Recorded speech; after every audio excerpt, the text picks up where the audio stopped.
Nintendo, Sega, PlayStation, pour beaucoup d'entre nous, ces noms évoquent bien plus que de simples machines. C'est toute une histoire faite de rivalités féroces, d'innovations qui ont changé la donne et de véritables guerres culturelles qui ont façonné notre façon de jouer.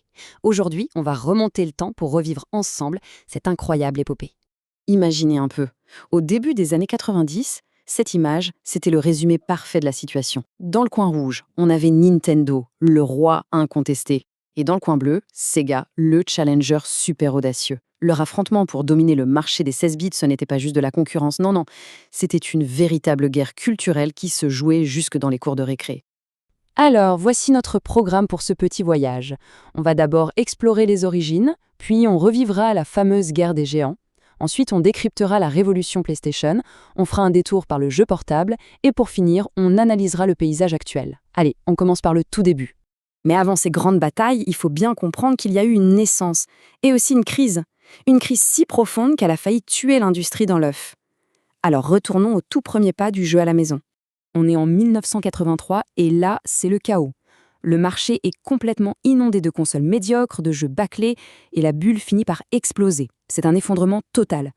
Pour beaucoup de gens à l'époque, le verdict était clair. Le jeu vidéo à la maison, ce n'était qu'une mode passagère, la fin d'une histoire qui avait à peine commencé. Mais c'était sans compter sur un fabricant de cartes à jouer japonais, Nintendo.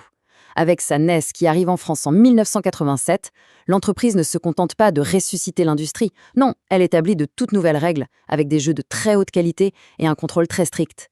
Nintendo devient tout simplement le roi incontesté du marché. Sauf qu'un règne sans partage, ça ne dure jamais bien longtemps. Un challenger audacieux se préparait à défier le roi sur son propre terrain. Et c'est là que commence la plus grande rivalité de toute l'histoire du jeu vidéo. Et les voilà. D'un côté, la Super Nintendo. C'est l'héritière, la valeur sûre, soutenue par toute la puissance de Nintendo. De l'autre, la Mega Drive de Sega, plus agressive, plus cool, qui misait tout sur sa vitesse. La guerre pour le contrôle de nos téléviseurs était officiellement déclarée. Mais attention, cette guerre n'était pas seulement une affaire de matériel. C'était une guerre d'icônes. D'un côté, on avait Mario, le plombier familial et rassurant. Et de l'autre, Sonic, le hérisson rebelle et supersonique. Chaque mascotte incarnait à la perfection l'esprit de sa marque. Sega a très vite compris que pour exister, il fallait frapper fort.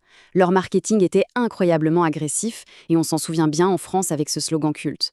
Ils se positionnaient comme l'alternative un peu branchée face à un Nintendo qu'ils jugeaient plus enfantin. Et ça a marché du tonnerre. L'impact de cette rivalité a été tellement fort qu'elle est devenue une véritable saga racontée dans des livres comme Console Wars. Ce n'était plus seulement du jeu, c'était un affrontement culturel qui allait définir les règles du jeu pour les décennies à venir. Et pendant que Nintendo et Sega s'épuisaient dans leur duel, personne, mais alors personne, n'a vu venir le troisième acteur qui allait complètement changer les règles du jeu. Un géant de l'électronique, Sony. Ce chiffre, il dit tout. 100 millions, c'est le nombre d'unités que la toute première PlayStation a vendues. C'était un véritable raz-de-marée qui a tout balayé sur son passage. Sony, le nouveau venu, venait de conquérir le monde. Mais quel était leur secret ? En fait, leur secret, c'était le catalogue de jeux. Sony a ouvert grand les bras aux créateurs et a misé sur des projets en 3D super ambitieux qui visaient un public bien plus adulte. Des titres comme Final Fantasy VII ou Metal Gear Solid n'étaient plus de simples jeux, c'était de vraies expériences cinématographiques. Et c'est peut-être ça la plus grande réussite de Sony, avoir réussi à faire du jeu vidéo un loisir cool et branché pour les jeunes adultes. La PlayStation, ce n'était plus un jouet, c'était un objet de la pop culture qu'on pouvait placer fièrement dans son salon. Le jeu vidéo devenait enfin adulte. Tout comme pour la guerre entre Nintendo et Sega, l'épopée de la PlayStation est tellement riche qu'aujourd'hui elle est racontée dans des livres entiers. Elle a vraiment marqué un avant et un après dans la perception du jeu vidéo par le grand public. Allez, on passe maintenant à la bataille qui s'est déroulée en parallèle. Pas dans les salons cette fois, mais directement dans nos mains, dans nos sacs à dos et dans les cours d'école. Sur le front des consoles portables, il y a un acteur qui a établi une véritable dynastie, Nintendo. Tout commence en 1989 avec l'iconique Game Boy.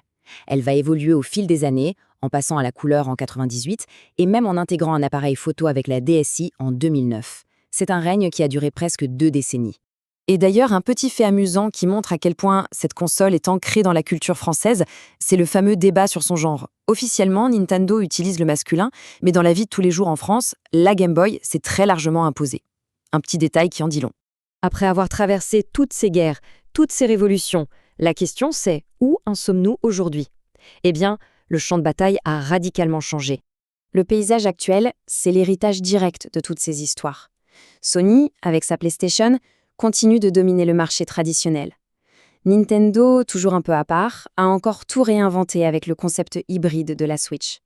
Un troisième géant, Microsoft, est entré dans l'arène avec la puissance de sa Xbox.